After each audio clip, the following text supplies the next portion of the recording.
Welcome to Ideas of India, where we examine academic ideas that can propel India forward. My name is Shruti Rajagopalan, and I'm a senior research fellow at the Murtazashvili Center at George Mason University. Today, my guest is Jennifer Brick Murtazashvili, the author of Informal Order and the State in Afghanistan. Jen is Associate Professor at the Graduate School of Public and International Affairs and the founding director of the Center for Governance and Markets at the University of Pittsburgh. It has been a year since the US withdrew from Afghanistan, since the Afghan government collapsed and the Taliban took control. We talked about what may have led to these events, how Afghans think about governance, the consequences of forcing liberal democratic ideas from the top down, education under the Taliban, and the future of the Afghans.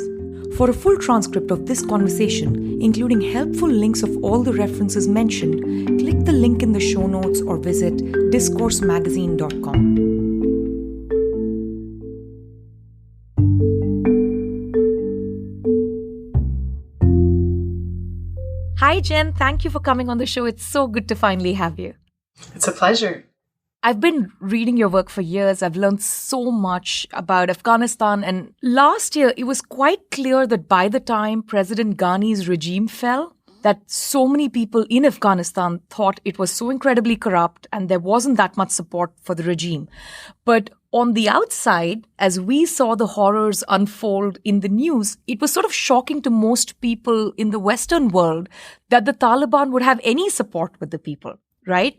Even relative to the Ghani administration. So this seems to be the big paradox that people can't wrap their head around. And the reactions have been twofold. One, that, the Afghans really don't want liberal democratic governance or anything like that. And the other extreme is, they've just been captured by terrorists who are the Taliban.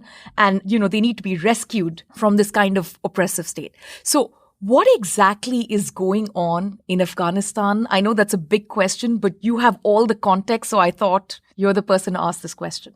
No, thank you very much. And these are big questions. And, it's been a real privilege to be a student of this country for so long and see, the war unfortunately unfold from beginning to end, really. And I think what most people fail to understand about Afghanistan is that people are so committed to participation, that there are such strong norms in communities at local levels in terms of expectations of being able to have a say in what goes on.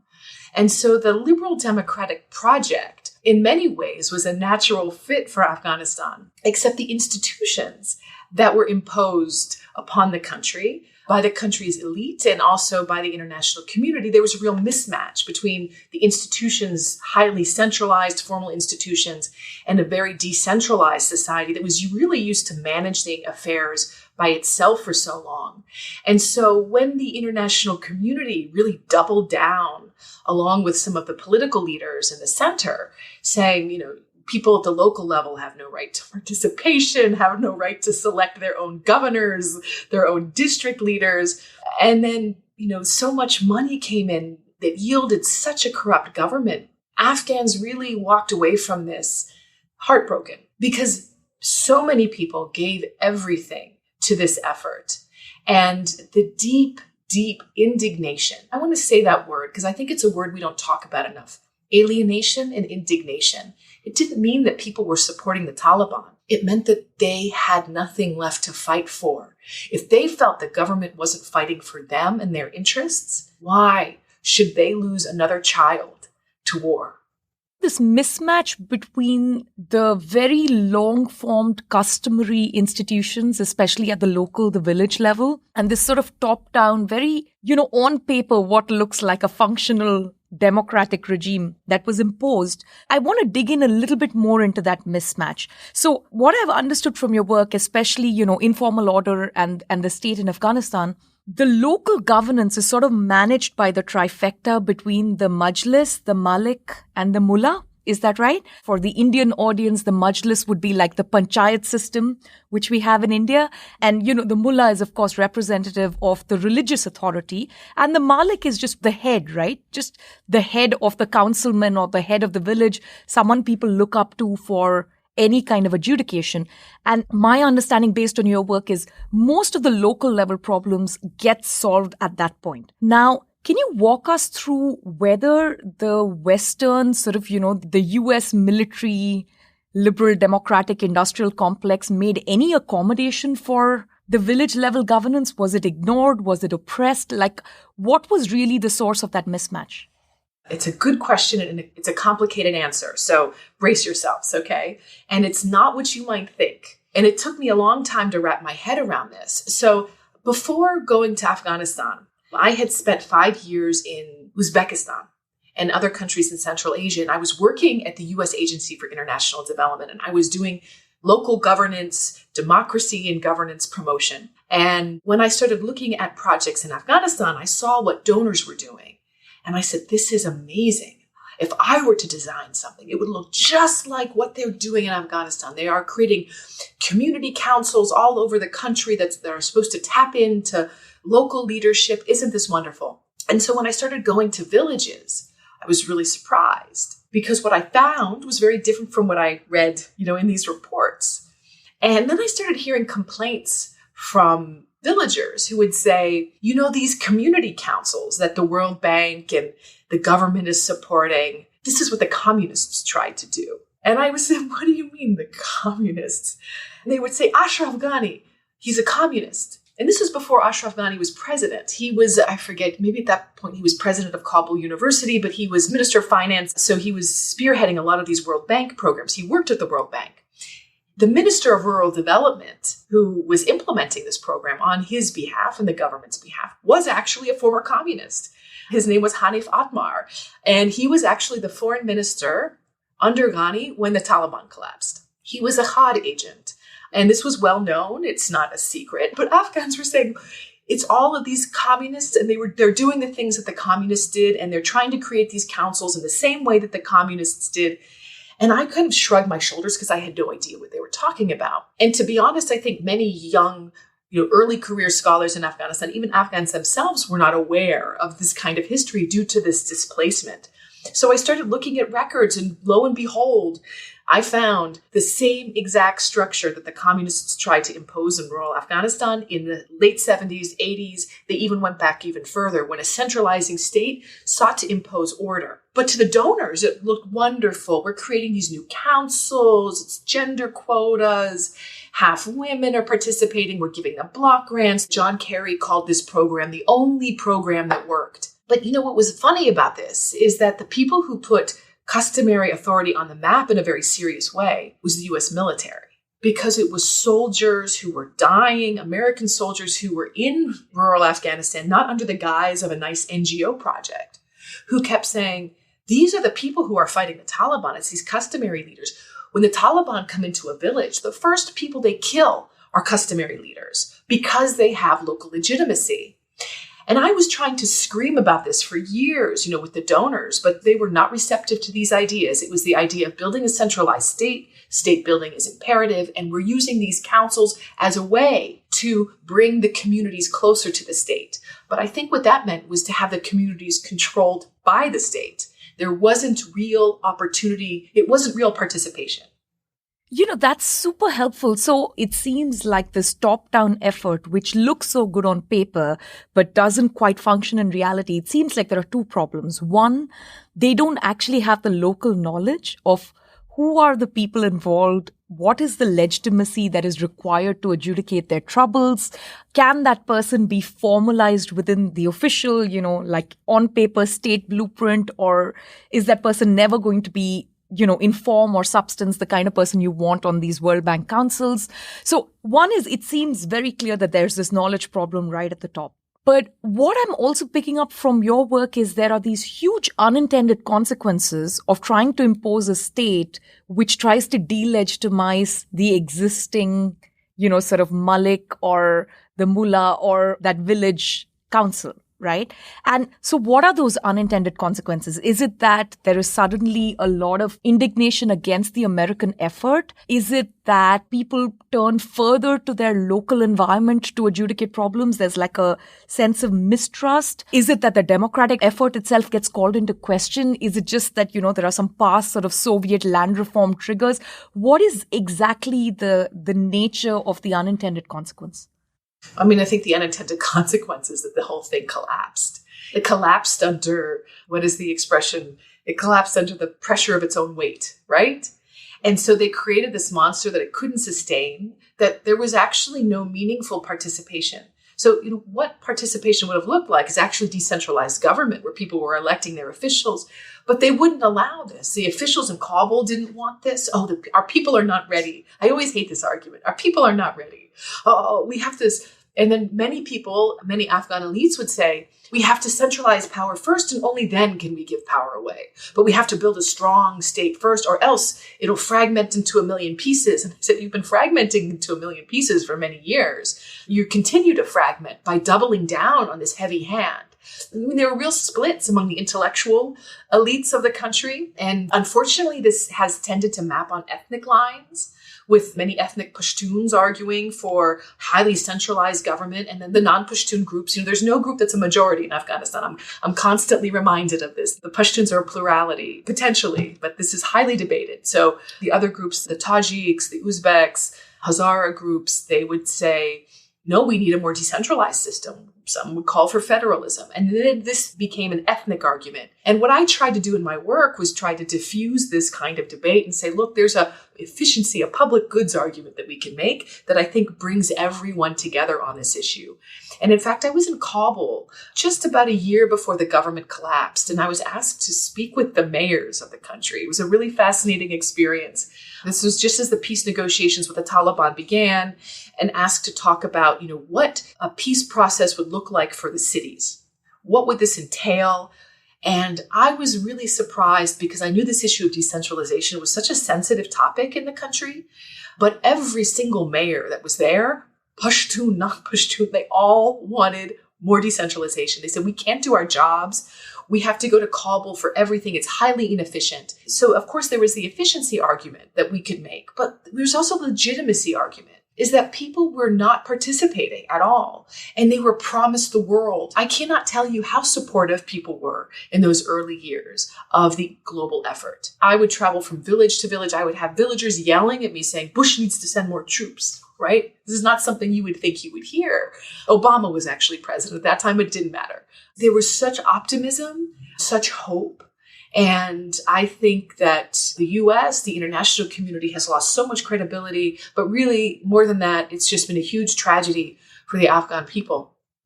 So what was the roadblock in turning the existing local leaders who did have legitimacy and making them more formalized? Like, that seems to me to be such an obvious solution to the problem, right? The people have already chosen.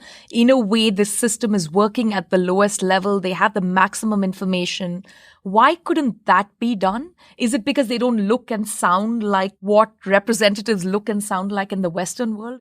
That's a huge part of it, but I'm also skeptical that that could be the solution as well. Because, when I talk about, for example, the Maliks in rural Afghanistan, I think of the Maliks, I call them representatives.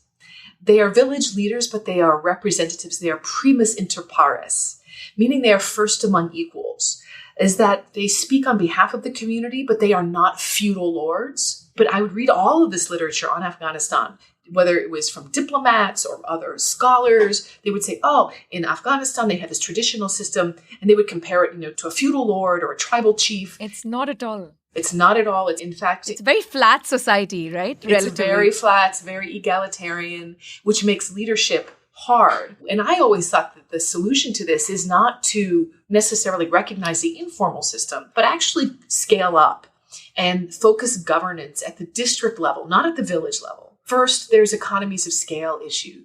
When I first started going to Afghanistan, there were estimates that the country had 18,000 villages, but by the time I left, there was 33,000 villages. What happened? Did the population grow? No. Aid was allocated by village, so government officials had the incentive to inflate the number of villages they had. So when this happened, because it was insane, the United States, by comparison, has 50,000 units of subnational governance.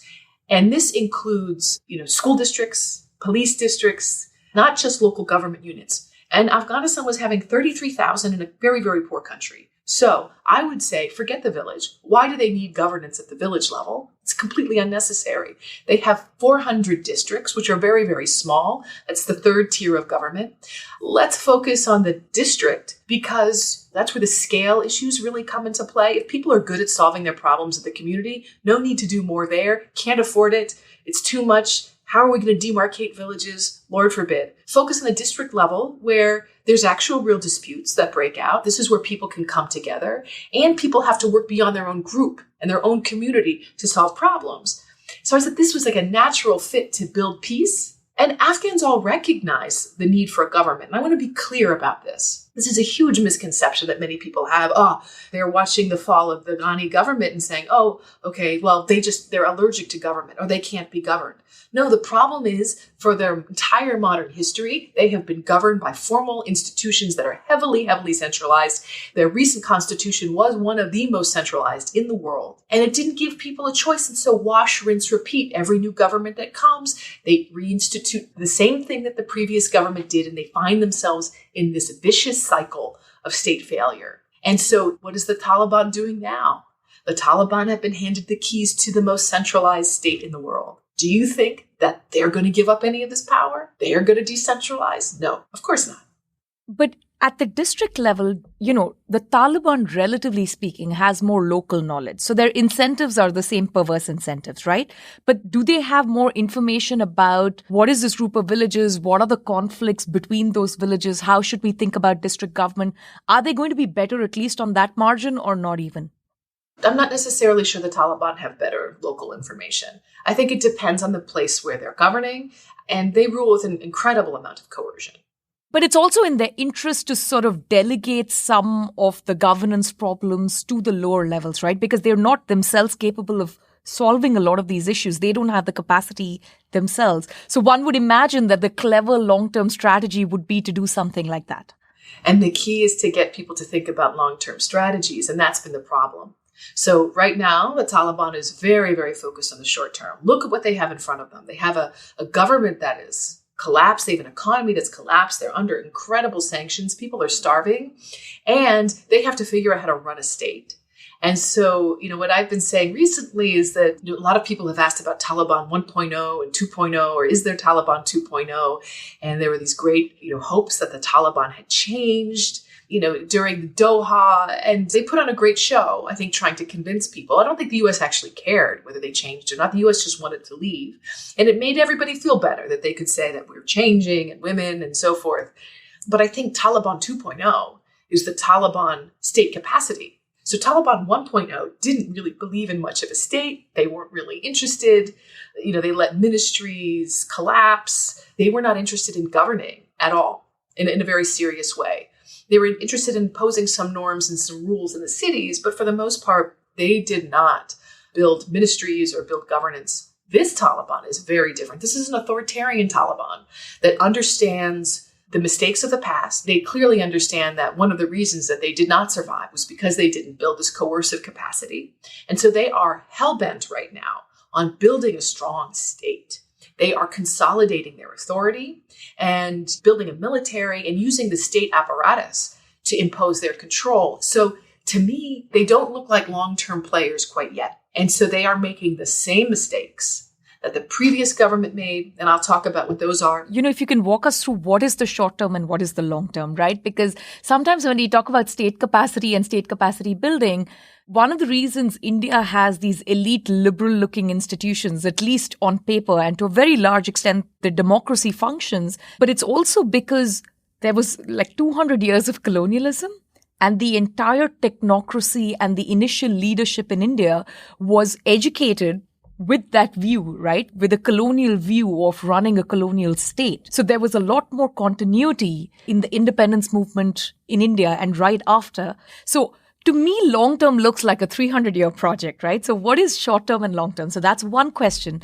And the other is, what are the mistakes that are being repeated by, first the communists, then the United States effort, then the Taliban now, the Taliban 2.0, whatever the new version is. What do these mistakes look like? What can we expect? what is short-term and what is long-term. I think the only long-term player that the Afghans really had was what they called this period between really 1933 and 1973, which was the period of the monarchy, which collapsed in 1973 when Daoud Khan overthrew Zahir Shah, his cousin. And, you began to see changes to governance there, but it was very, very slow. You saw a constitutional, monarchy emerge in the 60s. But Daoud overthrew this because he didn't think progress was happening fast enough. And there's some really interesting parallels with India, I could say. And in fact, one of the things that I think I want our listeners to understand, 1955 was a really big year. You know why. When I've read your work on this, 1953, Stalin dies. 55, the trip to Burma, India, and Afghanistan. And this was the beginning of communist internationalism. And I think the legacy of this in terms of building state capacity is one of the most understudied aspects of social science. So I'm actually working on a book project right now on this. It's called Built to Fail. It's with my colleague, Mohammad Karam-Shah.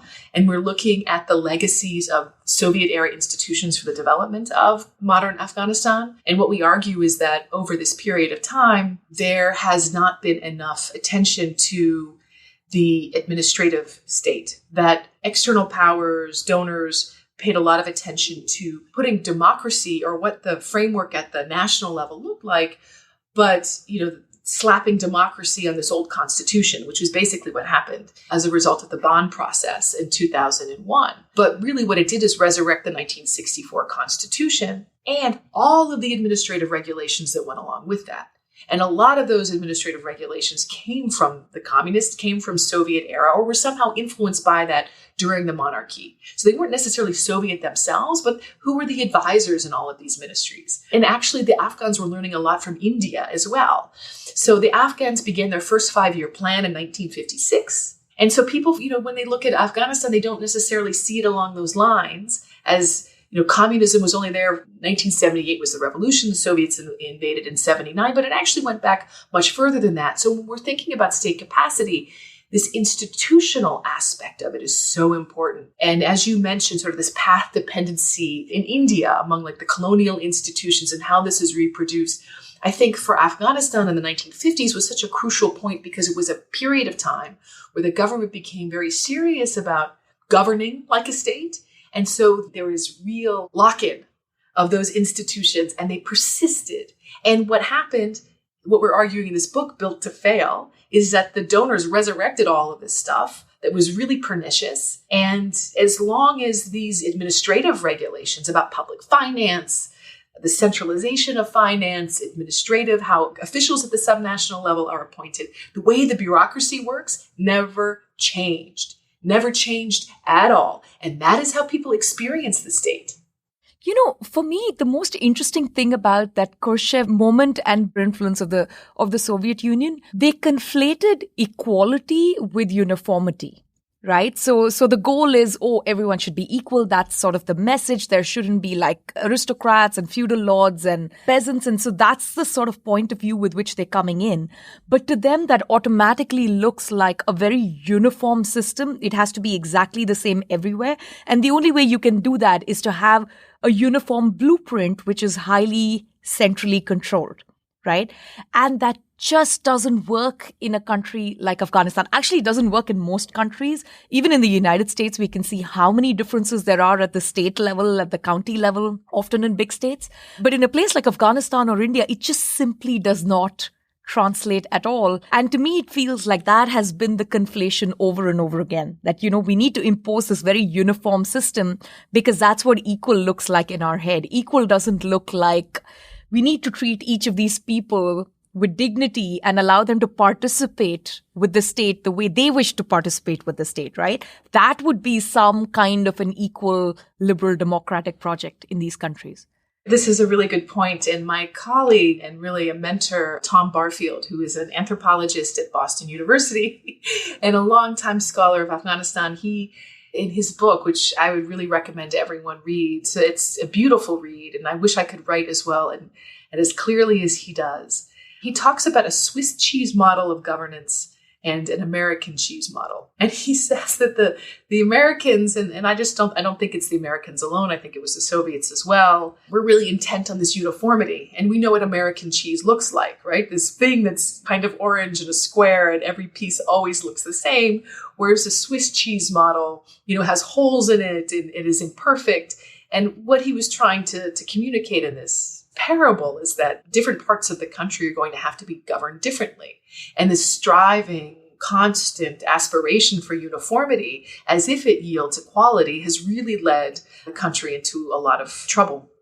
So what's a good way to think about Afghanistan? Is it that it is a union of villages or a federation of villages? Is it that it needs to be sort of union at the district level, that we kind of formalize? I mean, when I say formalize, I mean determine the unit, which is the district, geographically or population unit or otherwise. And then the real problem that needs to be solved, funnily enough, is not ethnic. It's a public finance problem, right? It is how do each of these units govern themselves? How do they raise revenue? What kind of expenditure are they responsible for? When do they need to cooperate with other units bigger than themselves or higher than themselves to actually, create and develop those public goods? Is that the way to think about this as a long-term project? I think so. And there are some Afghan colleagues who are now finding themselves in the diaspora. Unfortunately, so many colleagues have now had to leave. And I can talk to you about some of them that we're hosting at the University of Pittsburgh. I just had a conversation with a couple of folks earlier this week about a project to work on, Afghan alternative futures, mapping out just this kind of thing. Is that what are really viable solutions? With the understanding that the Taliban, I don't think, are going to be around forever. They're certainly not governing like they're going to be.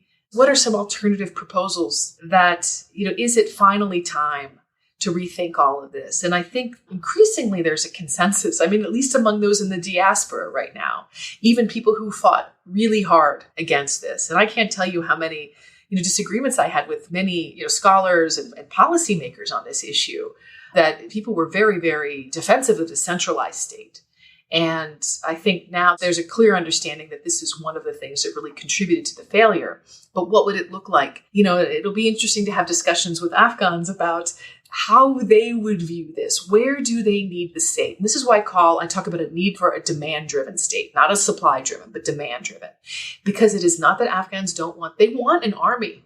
And in fact, one of the real tragedies over the past year was the way that the Afghan army was discredited. In our book, actually, we're writing about the Afghan army as a real success story of the country. Yes, it collapsed in a minute, but that wasn't for technical reasons. And a lot of people are, if they had better logistics support. No, they decided not to fight. That was a legitimacy issue. That wasn't a technical issue. Yes, there was corruption, but those soldiers were dying in spades every day. They were fighting for their country.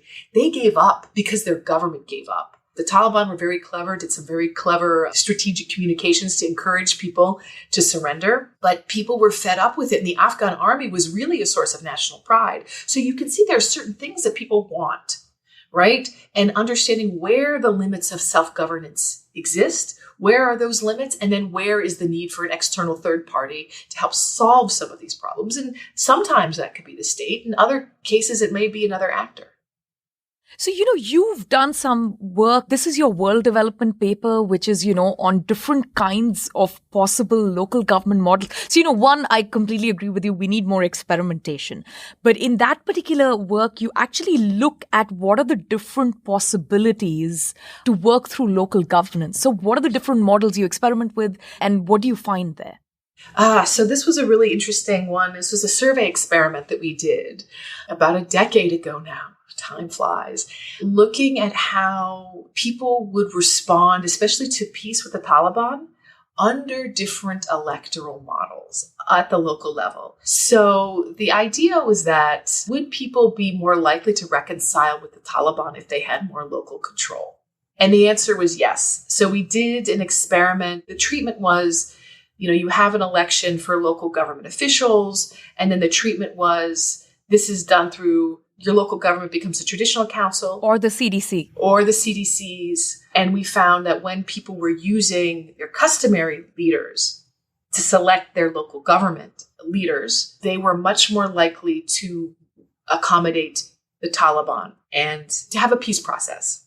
The reason that people were much more amenable to peace when customary leader is their local government is because from what I found in my qualitative research, right? And I want to talk a lot about mixed methods and why it's really important when you're doing survey experiments or any kind of quantitative survey work, that you can't explain outcomes unless you understand mechanisms. And so the mechanism here was that I think that customary authorities provide you a much more effective bulwark against government predation than other forms of governance, and especially like donor-created councils. So you feel much more confident to have peace with the Taliban when your local government is your customary authority, because you are more confident to engage. You know that you're dealing with people who protect your interests. You know people who could fight back against, predation. And this, to me, was really important for people to understand the peace process. Customary governance wasn't just important for the efficiency and representation and legitimacy, but it also emboldens people because the government certainly isn't protecting them. And this is where it was right in this period, 2011, where we were doing the survey where faith in the government was collapsing left and right. And something that was so ironic to me, and I'm actually working on another global project focused on sort of this global resurgence of customary or traditional authority. It's not just Afghanistan that's seeing this. But at the apogee of the state building program, at the time when the money was the greatest, was around 2011, also was the time where trust in customary leaders was the highest. That, to me, we should have seen this. Look at this data a decade ago. Why are people going to alternative governance structures at a time when you're claiming your support for the state is the highest? People were exiting the state left and right. They didn't trust it. They didn't believe in it. The more money that came in, the more people didn't like it. And so this explanation is that customary authority really protects people. They believe it to be more honest. They believe it to be more fair, more trusted than any other form of governance. But the reaction that I was getting from the donors, from the diplomatic community, was it's those village headmen are so corrupt. Oh, they're always abusing women. Oh, it's terrible. We need to get rid of them. We need to replace them with, sustainable development goals. This is the solution to Afghanistan. These things don't fit into our uniform plan. It was really, really difficult trying to make sense of those kinds of arguments, of course, because then I was made to feel as if I was arguing against, human rights and women's rights. But I think we have just different views about how you achieve that and actually what's feasible and what actually aligns with the norms of people in society. To me, it seems like there is a huge demand for education and women's rights in Afghanistan, right? I mean, I know it's mushrooming and bottom up and it's not credible and it doesn't look like fancy schools and universities, but there is the number of mushrooming private education centers in Afghanistan. It's like India, right? People are willing to pay money and go and get something that looks like a modern education because they see the enormous benefits coming from it. Even if it is, just a way to leave the system, they still see the huge value in it. So what is the mismatch between what the world is seeing in terms of the demand for governance, the demand for women's rights, the demand for education, and what actually happens on the ground through these village leaders? Like, why is there such a big mismatch? People are obviously studying in those schools in the same villages that the village leaders are sort of headmen of, right? It's not happening behind anyone's back. All this is happening in Afghanistan. It's been going on for 3 decades. So why is there this confusion? I mean, I think this is a really good question. And if I did know the answer to this question, I think I'd be on a better path to understanding Afghanistan more. I think that, if we look at the different actors and what are their incentives here, the international community was really operating from a set of blueprints. So at the political level, yes, there was the bond process, yes, at the high level. But then once the donors became involved and they were implementing things, there was no political strategy really behind it. It became just these blueprint cookie cutter things from East Timor. For example, that project I described came from East Timor and Indonesia.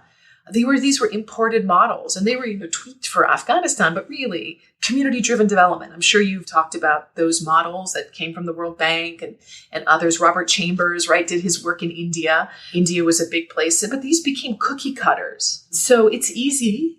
We don't have to think much about it because we know how to do it. We just take, one model, import it from somewhere else. So there wasn't a lot of strategy behind this. But, there was also I think a group of, you see this in every society. You see it in the United States, you see it in Afghan society.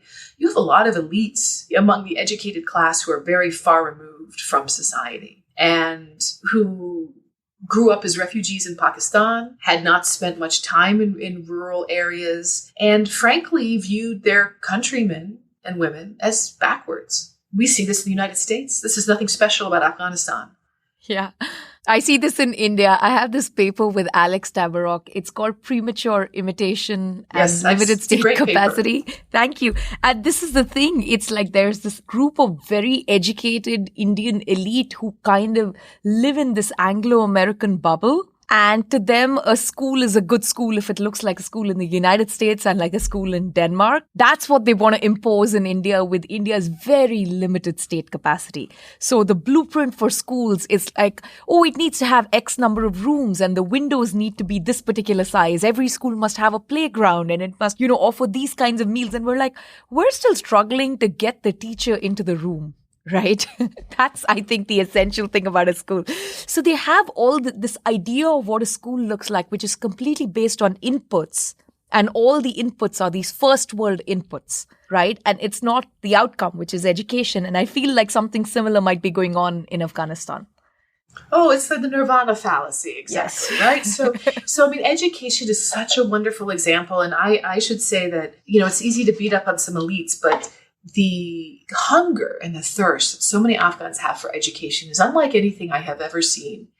And, I'd go from village to village, when I was doing work for my first book, and I can't tell you how much, all these stories I heard, we don't have a girls' school in our village, but we pay a woman and she comes from 2 villages over and she teaches the girls. We don't have a school for boys. We do the same thing. People were contributing so much of their own money and resources to send their kids to school because everybody understood. And I think this is also something that's misunderstood about parts of the South, the Pashtun areas, that, they're not sending their girls to school. A lot of people really demonize them quite a lot, but those are the areas that were so insecure. And, there's bombings every day, whether it's from the United States or the Taliban. So, of course, the first people who parents are going to keep home are their girls. Now, of course, there are historical, trends where women were not getting educated, but I think we have to look that norms change, values change. And this is why I call this customary authority, not traditional, because I think the norms that are embedded in this authority change over time. It's not static norms, but people were using this institutional technology, this infrastructure of customary leaders to get things done. In fact, I was really surprised because people would describe, we were in Pakistan during the war, we came back, everybody came back to the village, after the fighting was over. And this guy was the head of our village. He died or he didn't come back. But we recreated that system. Sometimes they would give it different names. People would have different titles, but they were doing sort of the same thing. But the expectations that people had of these leaders had changed substantially. Is that maybe 50 years ago, we had a Khan who sort of led, who's a large landowner. We don't have that anymore. That kind of went away, and you can't do that anymore. Afghans won't tolerate that kind of thing. So those norms changed, but the institutional structures kind of looked from the outside to be the same. And this is what I would argue to the outside world, to the donors, is you're just basing this on some stereotypes. You're not actually looking what's happening. And what's happening is extremely dynamic. It's very creative. People have so many solutions, whether it's education, whether it's healthcare. These solutions are not perfect. And if you compare them to the perfect plan of, all of the materials from the United States shipped in your perfect school, no, it's highly imperfect. Afghanistan had more private universities when the government collapsed than public universities. Huge, huge explosion in the number of private universities. People were so hungry for education, empowerment, betterment, opportunities. They were paying for it. They weren't wasting their money on the free public education. It was better to go to a private school. They became more prestigious over time. And that's why, I have this effort right now at Pitt to resettle scholars from Afghanistan, because when I started going there 20 years ago, 15, 16 years ago, higher education was decimated. There was hardly anything there. They were just sort of reconstructing. And I watched the intellectual class go from absolutely nothing to the most dynamic in the region. And I have to say, Afghans took advantage of every opportunity they had. They had incredible freedom of expression. And they ran with it and they created something very, very special. So, now what does education look like now in Afghanistan with the Taliban regime, right? Depending on what kind of news one follows, Some people are suggesting that actually, the Taliban just kind of looks the other way and women are going to school and it's the same thing that it always was. There are some reports in places that say, now women's schooling is like completely gone. It's completely underground. They've shut those places down. So what is going on? I imagine it's not uniform, but has there been a huge backslide when it comes to primary education, especially the girl child? Or has it just gone underground? It's not visible as a regular school, but it's still going on because that's what the people really want and they refuse to give it up.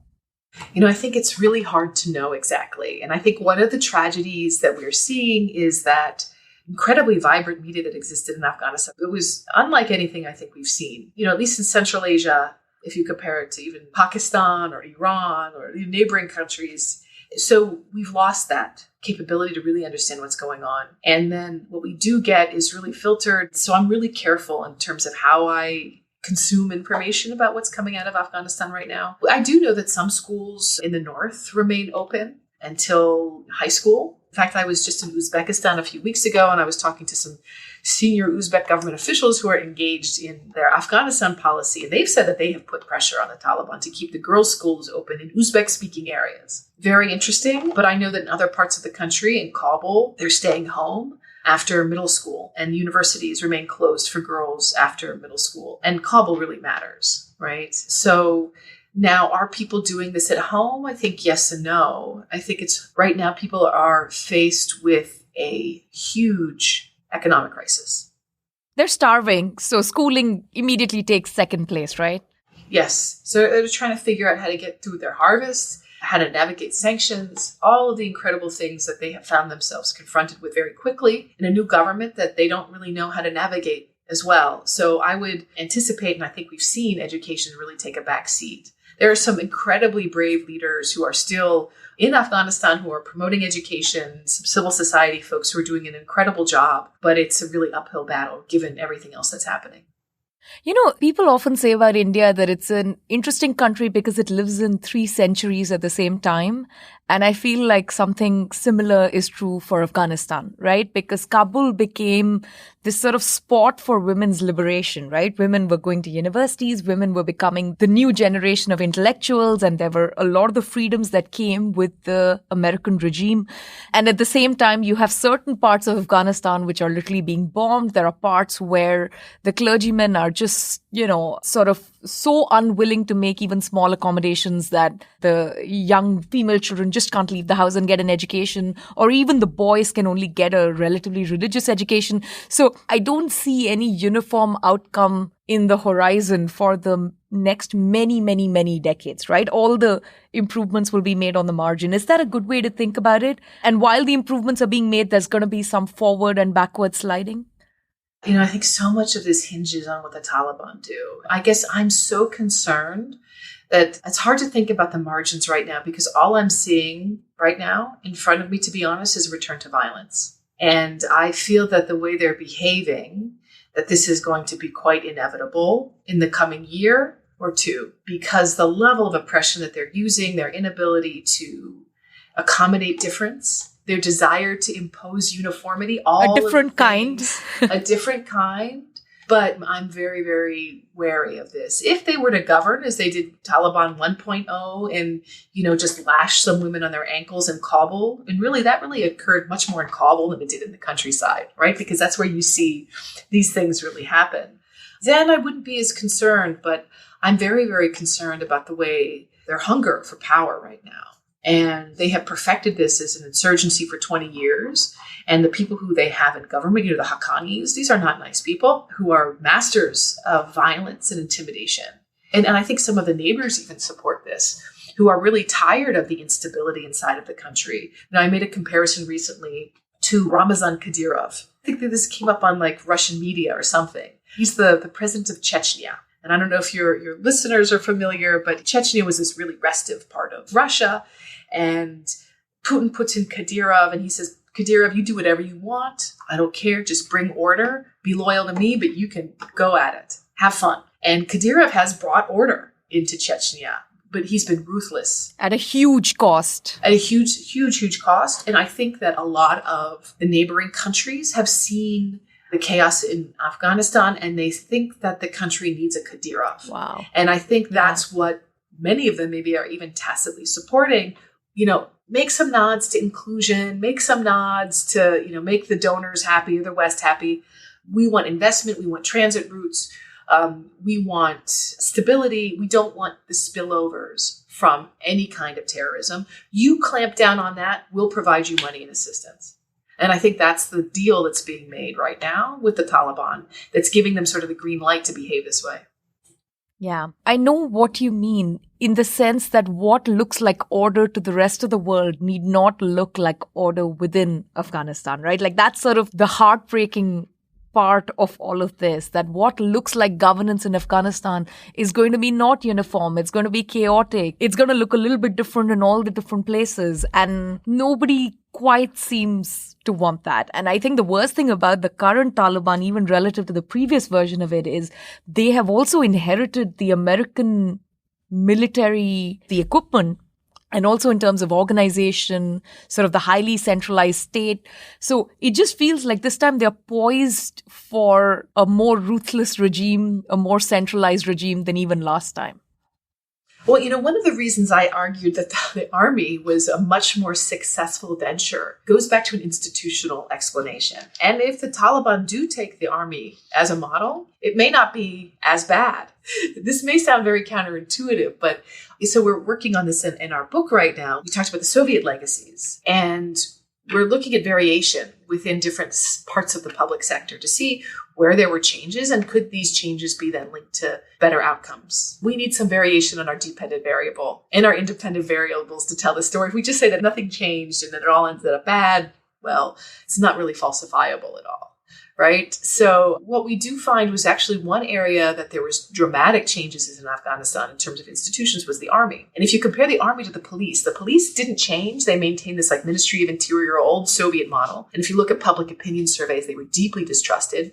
Military, on the other hand, completely scrapped. After about a couple years, the United States worked to scrap that model. They didn't necessarily build an American model. They did use American equipment, but they moved to an all-volunteer force rather than a conscription model, which was key. And they did decentralize authority to some extent from what it was in the past. So that institutional change, actually at the highest levels in terms of an army, an army is something maybe from an institutional perspective you need to do from the top down rather than the bottom up, just given that armies are hierarchically organized structures. But I think what the Taliban are doing is really dismantling that. They have their own vision for what security looks like and how an army should be organized. And it's much, much more hierarchical than what was there in the past. So they are using their coercive authority.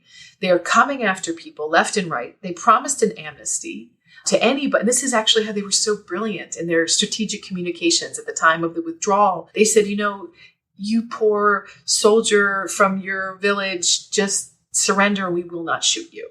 They posted all of these videos on social media of them even letting prominent political figures go who they captured. And I thought, as soon as I saw some of these people captured who had been long adversaries of the Taliban, I said, they're dead. The Taliban said, no, we forgive you. Please go. And of course, they ran off to Iran, or they crossed the border as quickly as they could.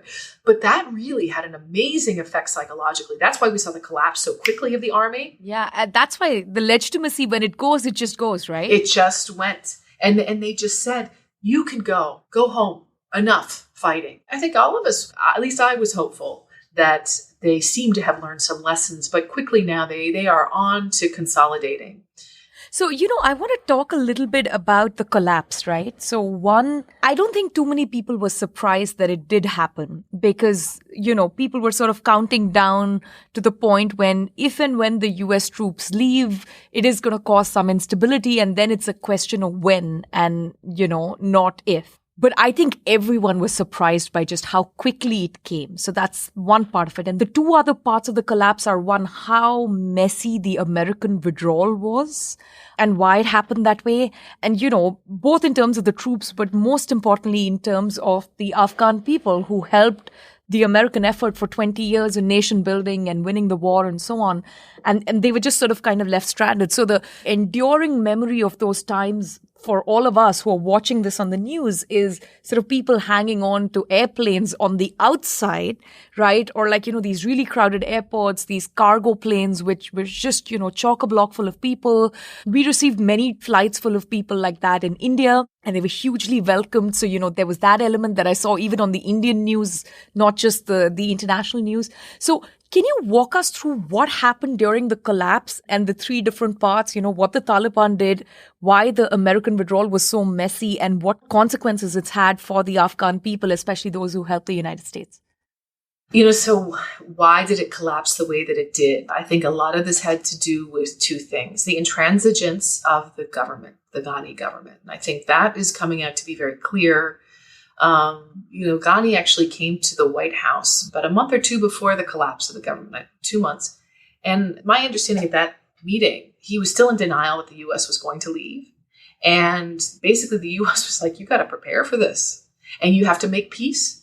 And maybe you should decentralize power. Maybe you should accommodate your rivals. He was so hell-bent.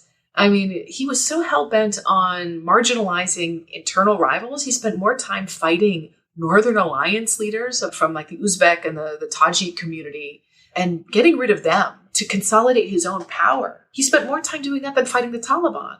And that's why to many people, it looked like it was a conspiracy. And that is something you hear all the time, is that Ghani was a Pashtun. He was aligned with the other Pashtuns and he just handed power off. And he was much happier to do that than to give power to a minority group. And I don't want to use the word minority. I always get in trouble when I say it, but to non-Pashtuns.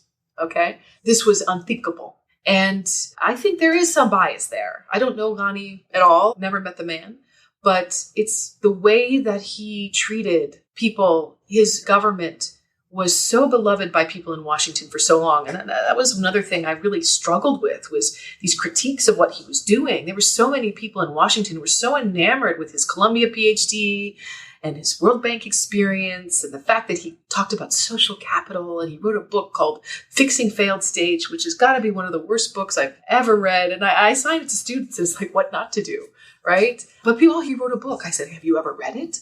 Do you see what's in there? How inappropriate all of that is for Afghanistan? He laid this out, but yet still he was able to garner so much support from the international community. So he was busy fighting rivals, not the Taliban. He was unwilling to accommodate power. And the Taliban took advantage of this in brilliant ways. And so what the Taliban did is they understood what Ghani was doing, for example, in the north, where there's Uzbeks, Tajiks, Hazaras. And remind me to tell you the story of Faryab province. Really good example. We don't have census. There's no census, okay? But it's an Uzbek province, Uzbek majority, I think. It's really the heart of much of the Uzbeks in Afghanistan. A few months before the collapse of the government, Ghani replaces the governor of Faryab province, who was an Uzbek, allied with General Dostum, who was this historic, you've heard of him, this quote-unquote warlord from Faryab. He ousts him and replaces him with a Pashtun from southeastern Afghanistan. Huge protests erupt. Why is he doing this at the height of the war?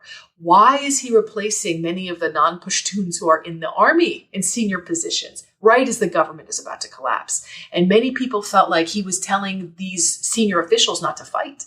He was holding, tying the arms of the army. It'll be interesting to see the consequence of this, to see what really comes out, what we find out about all of this when the history is finally written. So there was that one dynamic, is he was really power hungry and still in denial that the U.S. was leaving, still so paranoid about other rivals for power, not focused on governing or accommodating people, not realistic about the threat the Taliban were to his own existence as a leader. I think he just thought the U.S. so corrupt and thought the U.S. would take care of it. And so corrupt, but even worse than the corruption was sort of the ethnic card that he played. And he did huge damage, huge enduring damage to Afghan society by this. Because 20 years ago, the vernacular, the way that people talked about ethnicity was not the way it was. He's created lasting social damage by exacerbating these kinds of cleavages. So that's one element. So the Taliban understood how disaffected people were in the northern communities, okay? With Ghani, they began their offensive in the north. What did this do? It allowed them to take advantage of how unpopular Ghani was. They promised an alternative. It cut the north off from the opposition. the Northern Alliance off from their traditional supply lines, which may have come from Tajikistan or Uzbekistan historically, isolated them. And if they can win in the areas that they have normally faced extraordinary resistance, it'll be easier for them to take the rest of the country. Then they used the social media campaign. They did it so brilliantly. They would arrest people. They would have groups of soldiers, and they would say, go home, take off your uniforms, give us your weapon, go home. And they would hug them. And I have videos. I show them to my students all the time. I said, this is how a state collapsed. Look how peaceful this is. This isn't shooting. They're hugging. They're shaking hands. You go. And they were doing it with great dignity. That was brilliant. And that's how province after province after province fell, because Ghani wasn't willing to recognize that the U.S. was really leaving. He had no plan. He surrounded himself with yes men. And I don't think history will be very kind to him. It shouldn't be. No. So that's how the state collapsed. Why was the U.S. so unprepared? That is a question I have a really hard time understanding. Something I was in dialogue with policymakers about, for months. People were texting me, how do I get out? I worked for the United States. There was only one process for military translators. I didn't work with anybody in the military, didn't really know a lot of military translators. I had no idea how that process worked. We were not prepared. And I think this speaks volumes about our immigration system and how this is a bipartisan mess. We don't have the ability to bring people here. We don't want to bring people here to the United States. It's a real crime. We make a lot of promises, but from what I've been dealing with over the past year, I'm extremely heartbroken. So many promises have been made. Very little has been delivered. But in terms of why the U.S. wasn't prepared, I think the U.S. just wanted to get out. So I can fully appreciate that the American people have had enough and they want to get out, right? So, I mean, that is a political decision at a different level. And whatever one might say about it, we can recognize that there are people who feel a particular way. And that was the decision of the administration. Now, the part two of that is how it's done. And to me, that speaks volumes about state capacity and intent, right?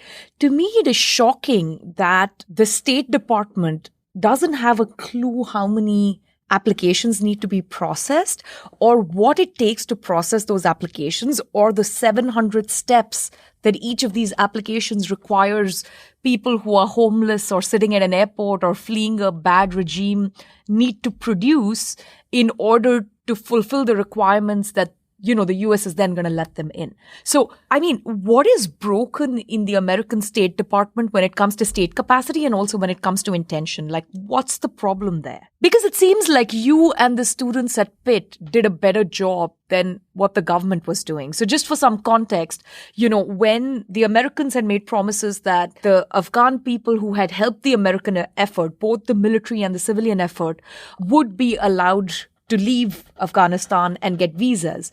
But the requirements for that were onerous, and sometimes they had ridiculous conditions, like you have to actually apply from a third country. So, they had to actually flee the country to get, the process going. They needed a lot of information. They needed very strong identification. They needed reference letters from people and contractors they had worked with in the past who hadn't worked in Afghanistan for 20 years. Some of them were dead. Some of those companies were bankrupt. And what you guys did, just purely through a volunteer effort, was help all these people get some of these documents and get them in touch and get them the references. Now, why is it that a university with 2 professors, a small center, and 50 volunteers can get this done, and the State Department can't figure this out? I don't know, but it was very harrowing times. And that just happened because the issuance of that program happened about 2 weeks before the government collapsed. The State Department said we have this P2 visa program that will expand who's able to come to the United States, not just to military translators, but to anybody who worked for the U.S. And all of a sudden, my DMs are filled with colleagues, former colleagues. I've been going to Afghanistan for 20 years. The number of people who I engaged with in different capacities. So all in my DMs asking for this employment verification. And these are people with PhDs, many of them, right? How do I find out? I worked for this NGO 20 years ago, 18 years ago, 15 years ago. I need to find this person. So basically, I was just initially helping friends of mine. And then I mobilized some students to help my friends because it was too much for me to do individually. And then what I realized is we have actually figured out we have a service we can provide to others. And wouldn't it be great if we could scale this up a little bit, get other student volunteers involved? We didn't anticipate the government collapsing like the next day. And so we put out a call. We had about 500 or 600 requests we received. We had about 10 volunteers going through them, trying to match these Afghans with their former employers. The students really found it fascinating. They were learning about foreign policy, about how aid contracts work and all of this. Well, then the government collapsed and we found ourselves with 6,000 people came to us, and then we mobilized more than 100 volunteers. And it was really amazing. Most of them were virtual. I had faculty, I had staff. It was really quite astonishing. And we did as much as we could, but then the evacuations were going on. And then these poor volunteers found themselves, on the phone with Kabul airport, trying to navigate people to gates so they could get into the airport, so they could get on a plane. People were working flight manifests. So this is your question. I had people calling me from Senator's office, State Department. I had people calling me from, big government organizations, non-government organizations that are supported by the government, asking me. And I said, I'm so far removed from this. You are the people who are on the ground there. You should know this. Why don't you know? It was extraordinarily frustrating. And I think it will go down as one of the darkest stains, in our foreign policy history. Why didn't they know? I think that what the U.S., to be charitable, we don't want to say it's just incompetence. It's that I think many anticipated that the political settlement would look a little different. This is where Ghani really did screw things up. They thought he would stay. Even the Taliban expected some kind of power sharing. And that's what the pressure was on Ghani, to do power sharing power. Then you don't need everyone to run away, right? And he refused. Now, why didn't the State Department know this? If Ghani was telling him this the whole time is another question. But I think maybe that they were hoping that he'd resign or do something. He just ran away. And when he ran away, the whole thing collapsed. But here, I think this goes back to your previous discussion about state capacity, right? We're trying to build state capacity in Afghanistan. This is the great development aid project that, we need to get these districts to start building roads and start, developing schools and so on. And one of the richest countries in the world, one of the best resourced governments that ever existed, in the history of time, can't evacuate 6,000 additional people. And aside from pointing to the irony of it, I just feel like this is a development lesson in itself, that we can't just scale state capacity up without context, without preparation for conditions that are foreign to us. Just magically, it just can't happen, right? So in one sense, it's a matter of great shame what happened in the United States. I think the other part of it is it's actually a huge lesson, right? How nimble a volunteer system can be at PIT tells us something about local level decentralized governance, people who have knowledge, people who have legitimacy. I think your personal experience may have more lessons about development and aid and how we embed ourselves in Afghanistan than is apparent at first blush, aside from just criticizing the US State Department, which I could go on for a while. Yeah, there was a huge heaviness to this. I felt a real responsibility to everybody who had reached out to us. And we're still working on this project, actually. We've created an asset, sort of an online. We're going to publish it for, even though it may be unnecessary at this point, we're not sure, but we still have the contact list. So basically what we've done now is cataloged all of the organizations for people. So when they are applying, they can know who to go to, because in those early days, now organizations have a point person, right? But in those early days, they didn't. There was nothing. The organizations weren't told that the State Department was going to do this. So we were going on LinkedIn, our students, trying to find a connection and connect people with the hopes that someone could get on a flight to get out. And a lot of the people who got out, took the spots of people who really should have gotten out ahead of them. That's another history that's going to be told at some point. Even today, my DMs, I keep my DMs on Twitter wide open just in case. And a lot of people, message me constantly wanting to get out. And unfortunately, we're not a rescue organization. We provided a very small thing, which is just connect people with their former employers. We were not promising people evacuations. It was a very small thing that we were providing that would help them facilitate their application. But as soon as the U.S. issued this P2 program, it almost became obsolete, because then they were flying hundreds of thousands out on these planes, or tens of thousands. So we're actually still going through all of our records to make sure that we've responded to everyone who came to us. It's really important to us. And then, the subsequent thing that we've done is we've resettled scholars. We have 6 here in Pittsburgh now. We have several more on the way. And for us, it's really important to preserve the intellectual communities. And, as a scholar of community, I work on communities. I'm really fascinated by the way communities can do things or not do things. But as we know, academic research doesn't happen in a vacuum. And it's not good for a man or a woman to be alone. And we just thought that given the really dynamic nature of the scholarly community in Afghanistan, it would be a real tragedy to lose all of that. Because I saw the dynamism, the debates, the fights, the extraordinary work that they had published, publishing in top peer-reviewed journals, books, amazing things, and from zero to incredible in a very short amount of time. And I really wanted to preserve those intellectual communities, create the basis of a network that could keep these people engaged with one another, even if they couldn't work in Afghanistan. I know many of these people are very smart. They would settle to the United States wherever they go, and they would be very successful. But as a scholar, as an academic, I know that once you stop doing that kind of work, it's very hard to continue it, especially through resettlement, especially through all the trauma that they have been through. And I just thought in order to preserve their dignity and not to lose what they are, what they have gained, what they have taught all of us over these past 20 years, is to preserve that. And with the hopes that they can go back one day soon. I'll introduce you to these wonderful individuals that we have, but they really inspire me. We complain about how hard it is to do work. We complain about reviewer number 2, but these folks have dealt with so much and are so committed to their own research and the world of ideas. It's been really quite something to watch.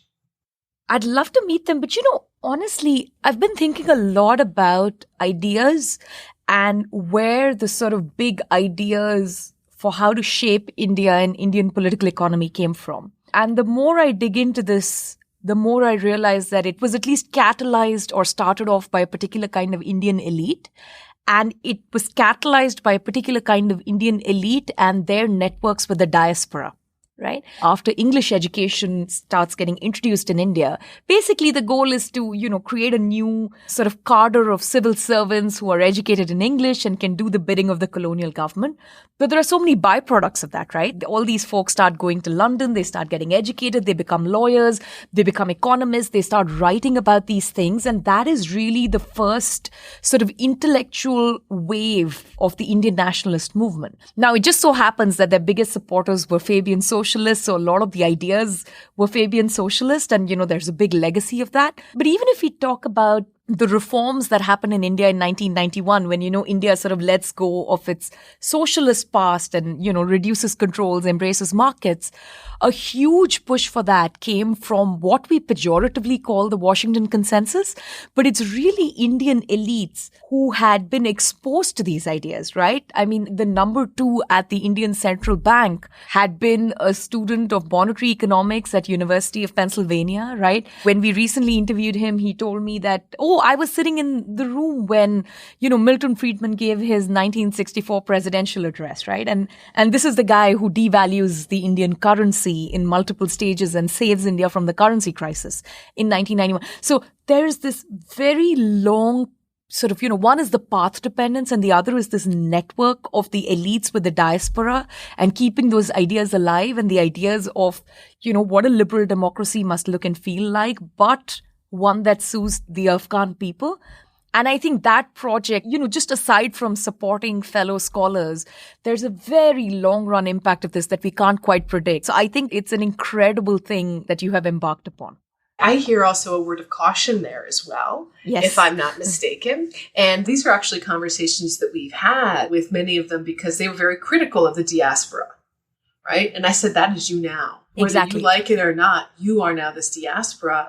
And, as you think about what should or shouldn't be done in Afghanistan, you also have to consider who's there. And one of the challenges, though, I think, that does make this a little different is that, one of the people who we have with us, her father is a very prominent academic. She's my PhD student. Her name is Hasina Jalal, and her mother was the first woman to run for president of Afghanistan. Her father's a very prominent intellectual, was a longtime professor at Kabul University, very critical of all governments. And he got on the TV. He stayed. He decided to stay. And in January, he went on TV and just blasted the Taliban, blasted them on national television.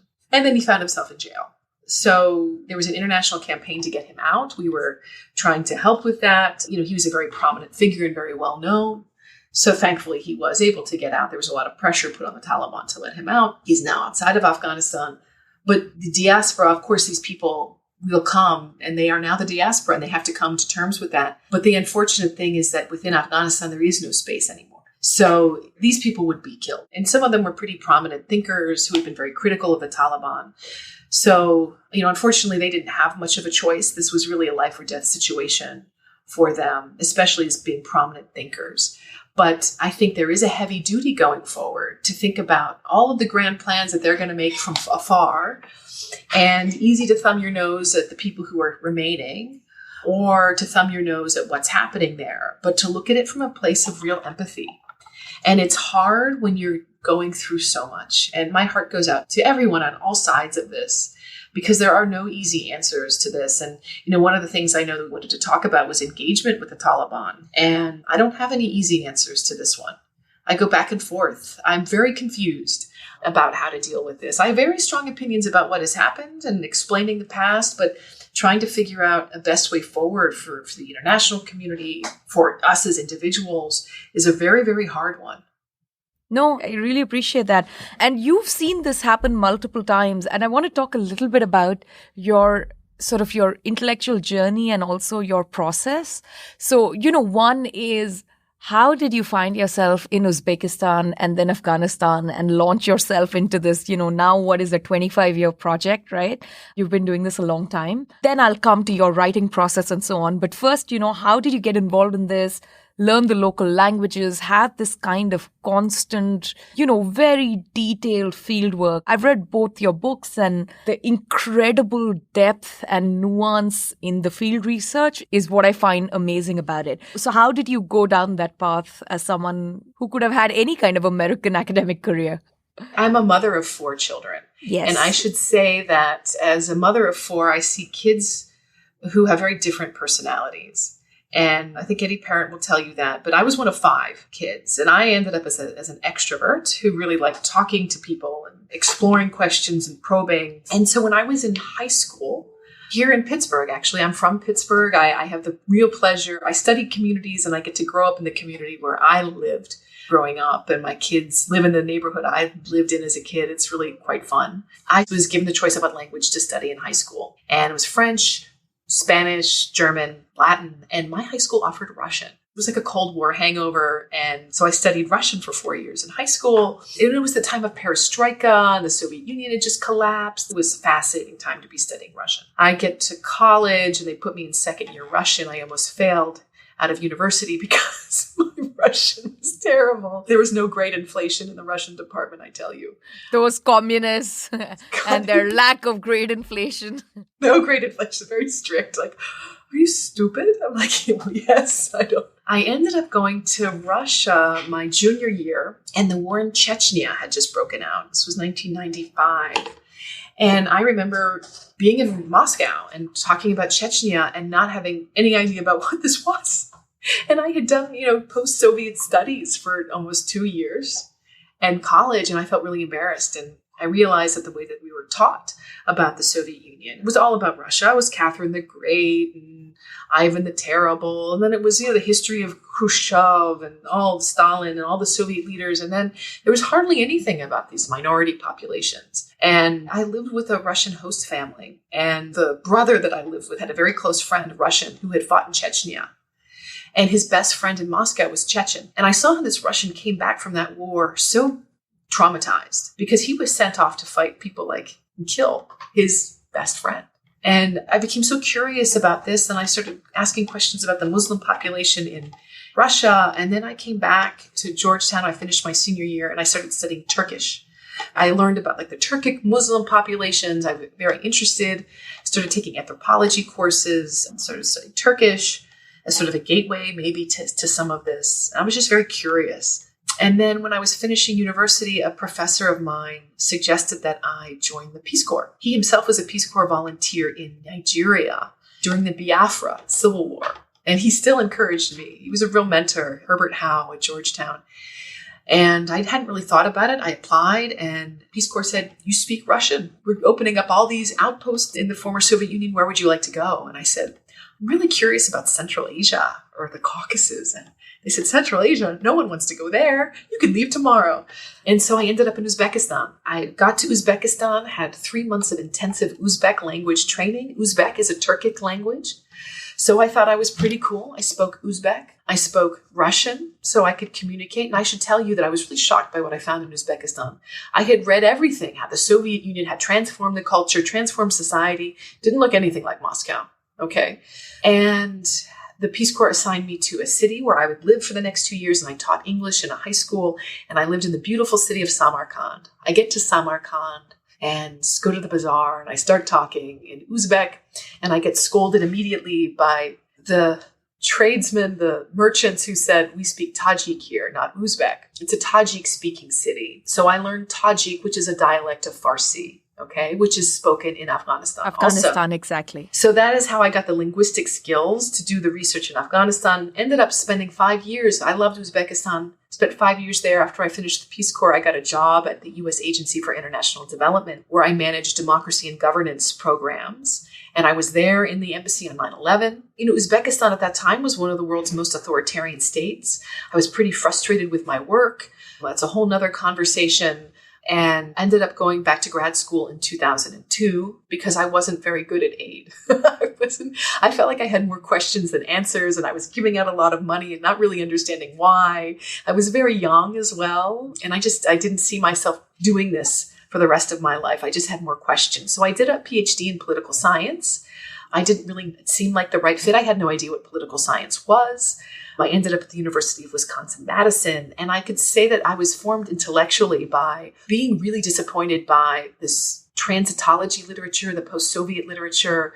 I had spent so much time on the ground, right, in Uzbekistan, living in villages, in communities, dealing with people in my work at this really the grassroots level. And I got to these political science debates about why the Soviet Union collapsed or explaining this political trajectory, explaining nationalism. I felt like it was very, very removed. I was about to drop out of graduate school until I discovered Elinor Ostrom. And I read her work and I said, this explains everything. And I also wanted to do research that I thought was important to people. And I felt like there was so much literature debating nationalism and identity construction. I'm like, okay, this is enough already. There's a lot of people doing this, but like, I want to understand things that people are really concerned about in their day-to-day lives. And of course, this can be an issue. We've seen in Russia and Ukraine, this is obviously a huge issue. But I felt like the way that identity was constructed and all of these nationalism theories didn't travel well to Central Asia, which didn't have these ethnonyms 100 years. There was no such thing as an Uzbek 150 years ago. These were constructs really of the Soviet period. And I found Ostrom, and it was a very positive story about how people collaborate. And that's what I experienced in very authoritarian Uzbekistan, was that underneath this deep veneer of authoritarianism, there was incredible ways that people were cooperating and doing so many things. And it was really exciting to be part of that as a community member. So I think it was Ostrom that gave me faith, but I also found limitations to Ostrom's work. And that's what I'm trying to build on now in my own. One of her design principles is that you need a state to recognize these things. Design principle number 6. Well, what happens if you erase design principle number 6? And I wanted to extend this beyond just commons and natural resources, but really look at meat and potatoes governance issues. So I think it was Ostrom's work. I had an incredible advisor who was a China scholar. I had a lot of China scholars on my committee. Melanie Mannion, she's now at Duke, and she studies local governance in China. She's a political economist. Scott Gelbach, who's now at Chicago, who walked me through formal theory very patiently. I worked with Ed Friedman, who was a scholar on peasants in China. And then I had Dan Bromley, who's an old school institutional economist who I argued with and fought with just about every day. And it was wonderful to have that kind of diverse committee of people who had very different ideas about the world, and they knew nothing about Afghanistan. And I get this from students all the time. I said, well, your committee should guide you theoretically. And they trusted me on the empirics. I really take the institutions seriously, the rules seriously. And people say, well, you do ethnographic work. How can you do game theory? Or how can you do institution? And I said, but we have to understand the rules. And that's what I'm really committed to in my ethnographic work. So what I'd love to do in the future is train more quantitatively oriented scholars, economists on how to do ethnographic work. I mean, you mentioned you have 4 kids, so you're like superwoman at this point. You are incredibly productive. You have, multiple books, you have dozens of papers. I recently read so many of them. And each one of them is so incredibly detailed in the field work. So how do you think about a project? How do you split the time between the field versus the time you spend writing? What's the writing process? So can you just walk us through all of those parts? Well, I would first say that you have to marry well. And superwoman, I appreciate that, but it does take a good partner to make this happen. And without my husband, Ilya, who I've written quite a lot with and who I disagree with. Who is also incredible and very productive. And all the things I said about you, I would also say about Ilya. But, it's very much a partnership in terms of children. We're blessed as scholars. I go onto academic Twitter and I see people so upset about this and that. And I just think we're so blessed to have this opportunity to do. Of course, there's inequities. Of course, there are things that drive me crazy about all of it. And the hierarchies, just really ridiculous.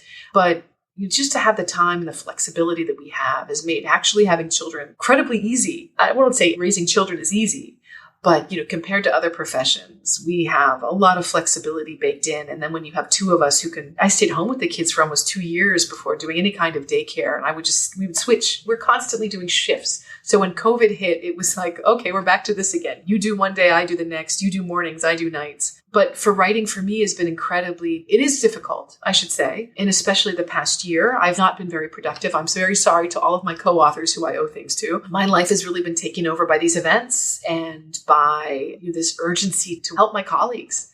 And I'm really far behind on my writing. But it does take me a long time to concentrate. You could talk to Ilya, who can write through children screaming. When I get home, I can't do that at all. I can't concentrate. So I really need a lot of quiet, and I need sort of a regular schedule to do it. With children, I can't do the kind of really deep field work that I used to do. So I do a lot more survey work. These days, I work with partners much more. That's why I'm eager to train other scholars to do the kinds of work and live vicariously through others. But I think that's normal through the stage of a scholar's career. You talk to anthropologists who did their great ethnography, and that's what they talk about for the rest of their careers, because that's what they did as a graduate school when they didn't have as many obligations. I don't work 9 to 5. I work when I can because I feel that my work time goes into my family time. My family time goes into my work time. But that's a blessing to be able to do that so that I could pick up my kids if they're sick at school and have them with me and stop working with the understanding that maybe after they go to bed at night, I pick things up again. So I just feel really just fortunate to have the opportunities that I have to talk to people, to ask questions. It's an amazing world that we live in, and it's humbling. This past year has been incredibly humbling. Of course, I feel a lot of vindication because I knew that it was going to fall, but I didn't think it was going to fall the way that it did. And I'm really heartbroken seeing so many families torn apart, seeing, the pain that people have to endure because of the Taliban. So yeah, in that regard, I'm not very well organized. Well, you still get an incredible amount done. I hope you'll come back. I had a lot of questions about your other book written with Ilya, your co-author and your partner and your husband on property rights. But hopefully you both will come back and we can chat about that. But before I let you go on a slightly happier note, I like asking everyone what they binge watched during the pandemic. But of course, you were dealing with state collapse and 4 kids. So I don't know if you got time to do any of that. So I will ask you, though, what do you think is your favorite TV show which is accurate representation of what's happened, or even a tiny sliver of Afghanistan that we should probably watch? So I should tell you, I'm really embarrassed. I don't say this as a mark of honor, but I haven't binge watched anything and I haven't watched television in a long time. And it's not because I'm anti-TV. It's one of these times where, the pandemic, we were home with 4 kids and we ended up homeschooling them. I mean, the other thing is we watched our school district collapse. And so the pandemic for us was a really traumatic period. And, I saw people baking bread and I'm like, I was setting up a research center and then Afghanistan collapsed and we saw our school district collapse. And I became very actually active in local issues here related to the school district. I mentioned I'm from Pittsburgh. I went to Pittsburgh public schools myself. I really believe in having a healthy school district. But we really watched everything fail around us. It was really quite astonishing. But, one book I would actually encourage folks to read that turned into a movie. The movie actually wasn't as good as the book on Afghanistan. And it's actually the book, And I know probably I listen to Tyler Cowen every once in a while talk about fiction and the importance of reading fiction. And the book that got me to give up fiction was Charlie Wilson's War.